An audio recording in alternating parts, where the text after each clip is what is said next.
Assalamualaikum warahmatullahi wabarakatuh. Halo semua, saya Nabila Carolina.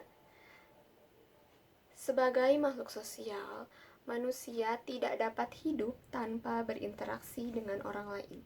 Oleh karena itu, empati merupakan salah satu kemampuan yang penting untuk dimiliki. Empati merupakan kemampuan untuk merasakan serta memahami perasaan orang lain. Nah, empati ini kemampuan untuk menempatkan diri kita pada posisi orang lain agar kita dapat merasakan serta memahami perasaan mereka secara langsung. Nah, di lingkungan sekolah, empati ini memiliki peran untuk membantu siswa dalam membangun hubungan pertemanan dengan temannya, serta menumbuhkan sikap saling menghormati, saling menghargai, dan membuat suasana belajar yang nyaman. Akan tetapi, pada kenyataannya masih terdapat beberapa kasus yang memperlihatkan kurangnya empati sosial pada siswa di lingkungan sekolah. Contohnya itu seperti kasus bullying ataupun perundungan, kemudian kurangnya kepedulian terhadap lingkungan, serta sikap acuh terhadap teman yang sedang membutuhkan. Nah, kita pasti bertanya-tanya, apa sih yang menjadi faktor yang melatar belakangi berkurangnya empati ini? Nah, faktor yang pertama ini dikarenakan pola asuh dan masa kecil. Nah, jika pola asuh terlalu otoriter, si anak ini akan berfokus pada rasa takut saja. Dan jika terlalu diberi kebebasan, si anak ini akan terlalu bebas, tidak mempunyai batasan serta kepedulian sosial. Nah, selain pola asuh, kurangnya kasih sayang, pengabaian, serta trauma masa kecil juga mempengaruhi berkurangnya empati ini. Nah, faktor yang kedua ini dikarenakan faktor lingkungan. Nah, contohnya di lingkungan keluarga. Nah, jika di sebuah keluarga kurangnya teladan untuk menjadi contoh, membuat si anak itu tidak dapat melihat secara langsung perilaku empati di lingkungan keluarganya. Nah, di lingkungan sekolah juga, jika gurunya terlalu berfokus pada pemberian pengetahuannya saja, tetapi pendidikan karakternya itu dikesampingkan, itu juga mempengaruhi berkurangnya nilai empati ini. Selain faktor itu, terdapat juga faktor karena pergaulan ataupun lingkungan sosial. Nah, jika anak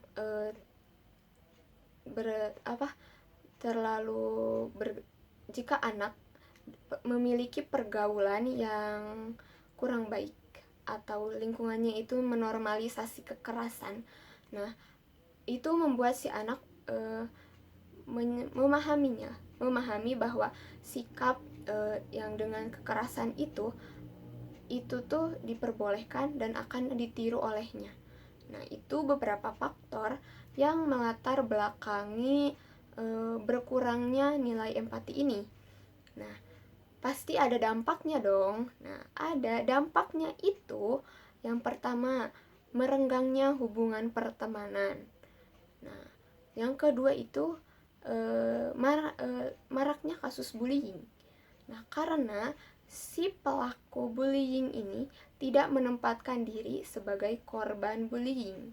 Nah, seharusnya si pelaku bullying ini akan menempatkan, jika memiliki empati, akan menempatkan diri sebagai korban. Bagaimana ya kalau saya ada di posisi korban? Rasanya dicaci maki, dihina, dikucilkan, maupun dipukul ataupun melakukan kekerasan. Nah, si pelaku bullying ini tidak merasakan, tidak memposisikan dirinya sebagai korban. Jadi yang dipikirkannya itu hanya kepuasan saja. Nah, setelah kita mengetahui dampak dan faktor penyebabnya juga, tentunya ada solusi untuk permasalahan kurangnya empati sosial pada siswa. Nah, solusinya itu dengan diterapkannya sistem pembelajaran layanan atau service learning. Nah, service learning ini merupakan proses pembelajaran di mana peserta didik ini tidak hanya mengetahui atau memahami materi saja, tetapi juga dapat memecahkan secara langsung, nyata, dan juga berguna untuk masyarakat. Jadi siswa ini melakukan perbuatan atau melakukan kegiatan untuk membantu melayani masyarakat.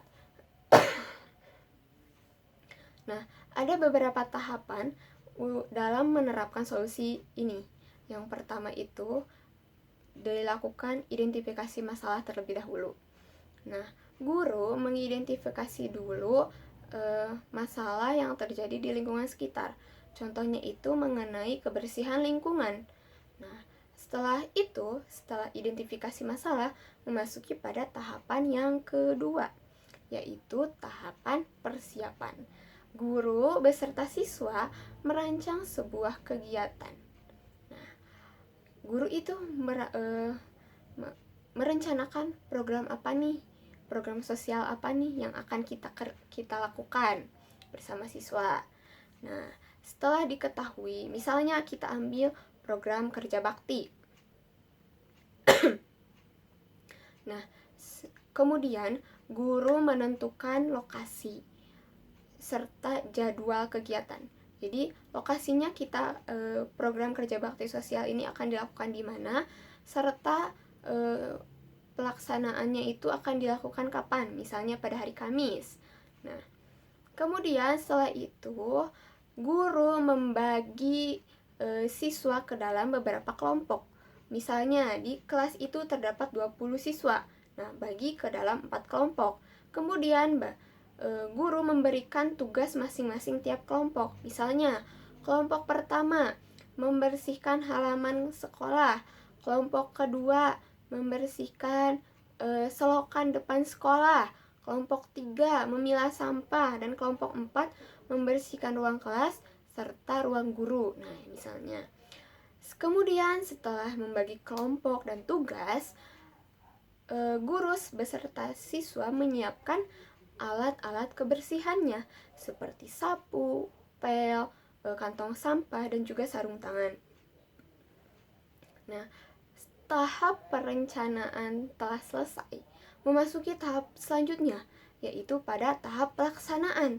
Nah, di tahap pelaksanaan ini, setiap kelompok yang telah mempunyai tugasnya masing-masing mulai melakukan tugasnya secara bersama-sama sampai sekolah dan lingkungan sekolah menjadi rapih, bersih kembali. Nah, setelah kegiatan selesai, kita memasuki pada tahap refleksi. Nah, di tahap refleksi ini, siswa bersama dengan kelompoknya merefleksikan atau mendiskusikan terkait hasil kegiatan. Bisa dengan membuat laporan refleksi ataupun dengan menjawab pertanyaannya, seperti bagaimana perasaan saya setelah membantu membersihkan lingkungan. Misalnya, saya merasa senang bisa membersihkan lingkungan dan lain sebagainya. Nah, itu setelah tahap refleksi, kita memasuki pada tahap yang terakhir, yaitu tahap demonstrasi dan evaluasi. Nah, di tahap ini, siswa yang tadi telah melakukan diskusi mempresentasikan hasil diskusinya di hadapan teman kelompoknya. Bisa juga ditambah dengan menampilkan dokumentasi kegiatan. Nah, setelah itu, guru beserta siswa menilai apakah kegiatan tadi itu berhasil atau tidak. Menilai. Nah, setelah proses penilaian, kemudian guru juga merencanakan apakah kegiatan ini akan dilanjutkan kembali atau tidak. Nah, itu untuk tindak lanjutnya bagaimana.